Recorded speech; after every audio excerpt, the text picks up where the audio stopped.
ये शरीर में वो स्थान है जहां से जीवन भ्रूण में उतरता है। तो ये है ब्रह्मरंध्र। अगर भौतिक से परे के आयाम सतत एक लगातार सक्रिय प्रक्रिया बन जाते हैं। आप में से कुछ ने शायद अपनी शांभवी में यह महसूस किया होगा कि आपके सिर पर एक एंटेना आ गया है जो आपको जीवन का एक विशेष नजरिया दे रहा है।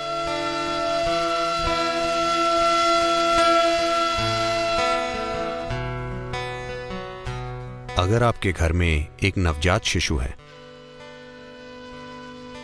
तो आप देखेंगे कि कपाल का एक विशेष हिस्सा पूरा नहीं बना है। क्या आपने ध्यान दिया है?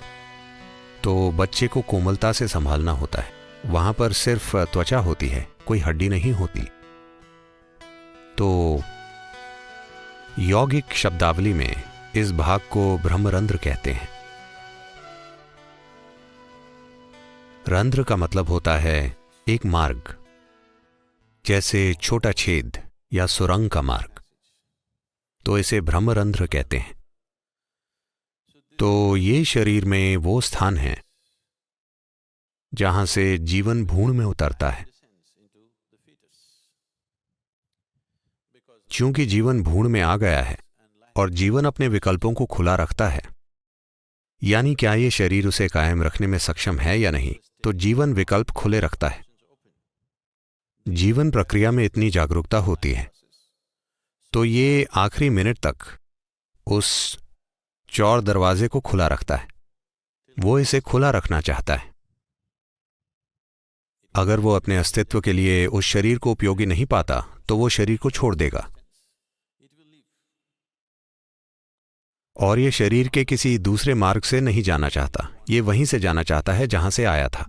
एक अच्छा मेहमान हमेशा सामने के दरवाजे से अंदर आता है और सामने के दरवाजे से बाहर जाता है। अगर वो सामने के दरवाजे से आता है और पीछे के दरवाजे से बाहर जाता है तो मतलब उसने आपका घर साफ कर दिया है। So he wants to go out to the same door, so he keeps it open till the last minute. He wants to keep his choices. तो वो उसी दरवाजे से बाहर जाना चाहता है तो वो उसे खुला रखता है। आखिरी मिनट तक वो अपना विकल्प बरकरार रखना चाहता है। ऐसे कई मामले हैं। अगर यहाँ डॉक्टर या प्रस्तुति विशेषज्ञ हैं तो आपको पता होगा कि ऐसे तमाम मामले होते हैं जहां सभी चिकित्सा मापदंडों के अनुसार भ्रूण स्वस्थ था, सब कुछ ठीक था, पर किसी कारण से एक मृत शिशु पैदा हुआ। बस इसलिए क्योंकि अंदर मौजूद जीवन अभी भी चुन रहा था। अगर उसे लगता है कि ये शरीर गलत तरह का बन रहा है। जीवन की अपनी कर्म संरचना है और भ्रूण में माता पिता का कर्म है। तो हालांकि वो अपने चुनाव से ही आया है, बात बस ये है 90% या उससे ज्यादा मौकों पर यह सही होता है, पर जीवन इस बात के प्रति सचेतन है कि ये कभी कभी गलत चुनाव कर सकता है। तो यही कारण है कि गर्भावस्था के दौरान एक गर्भवती महिला के आसपास एक अलग तरह का वातावरण बनाने के लिए बहुत सी सावधानियां बरती जाती थीं। अब हम ये सब छोड़ रहे हैं। आज गर्भवती महिलाएं काम पर जाती हैं, सिनेमा जाती हैं, वे सभी जगह जाती हैं। ऐसी चीजें अब नहीं की जाती हैं। ये सिर्फ इस उम्मीद से किया जाता था कि Something better than who both of you are comes into your womb. आप दोनों से बेहतर प्राणी आपके गर्भ में आए। आप जानते हैं कि मैं क्या कह रहा हूं? आप पति पत्नी हैं, आपके कुछ खास गुण हैं। आप चाहते हैं कि आपका बच्चा बस आपकी तरह नहीं बल्कि आपसे ऊंची गुणवत्ता का हो। आपसे बेहतर प्राणी आपके गर्भ में आना चाहिए। उस वजह से गर्भावस्था के एक खास चरण के बाद एक पति को भी उस महिला को देखने की अनुमति नहीं थी, क्योंकि उसे आराम और खुशहाली की एक खास अवस्था में रखना होता था। एक खास तरह के विचारों के साथ, एक खास तरह के वातावरण में, हर तरह से उसके सिस्टम को खुश रखने की कोशिश होती थी। सही तरह की सुगंध, ध्वनियां, मंत्र, भोजन, हर चीज, ताकि उसका शरीर एक ऐसी अवस्था में हो जिससे सही किस्म के प्राणी को निमंत्रण दे। शायद आज की दुनिया में इन सब चीजों का सवाल ही नहीं उठता। तो अगर कोई प्राणी इस खास भ्रूण में प्रवेश करता है और उसके शिशु बनने के दौरान उसे उपयुक्त नहीं पाता तो वो चला जाता है। इसलिए एक द्वार खुला रखा जाता है। तो ये ब्रह्मरंध्र है। और एक दिन जब आप शरीर छोड़ते हैं उस समय भी आप किसी भी मार्ग से जा सकते हैं, लेकिन अगर आप ब्रह्मरंध्र से जाते हैं तो ये जाने का सबसे अच्छा तरीका है। अगर आप सचेतन रूप से शरीर के किसी भी हिस्से से जाते हैं तो ये ठीक है, लेकिन अगर आप ब्रह्मरंध्र से जा पाएं तो ये प्रस्थान करने का सबसे अच्छा तरीका है। तो चूंकि इस बारे में बहुत सी बातें होती हैं तो इस बारे में किताबें लिखी गई हैं। एक बात यह है कि इसकी काफी संभावना है कि हो सकता है कि कोई इंसान अपने सिर के ऊपर या माथे के बीच में चीजों की कल्पना करना शुरू कर दे। वे कई चीजों की कल्पना करते रहते हैं। आपको यह समझने की जरूरत है कि आप जहां भी अपने मन को केंद्रित करते हैं वहां कुछ हलचल होगी। अगर आप चाहें तो अभी आजमा सकते हैं। अपनी छोटी उंगली को ऐसे रखें और इसकी नोक पर ध्यान केंद्रित करें। आप देखेंगे कि 1 मिनट के भीतर वहां कुछ हलचल होगी। शरीर के किसी भी हिस्से पर अगर आप अपना ध्यान केंद्रित करते हैं तो आप कुछ हलचल पर गौर करेंगे। तो इसे आपके भीतर हो रही किसी महान प्रक्रिया के रूप में गलत नहीं समझा जाना चाहिए। बेशक थोड़ी शारीरिक हलचल यहां वहां होती रहती है। कभी कभी ऐसा आपके साथ होता है। आप सो रहे होते हैं, शरीर का कोई हिस्सा थोड़ा सा हिलता डुलता है और ये और वो।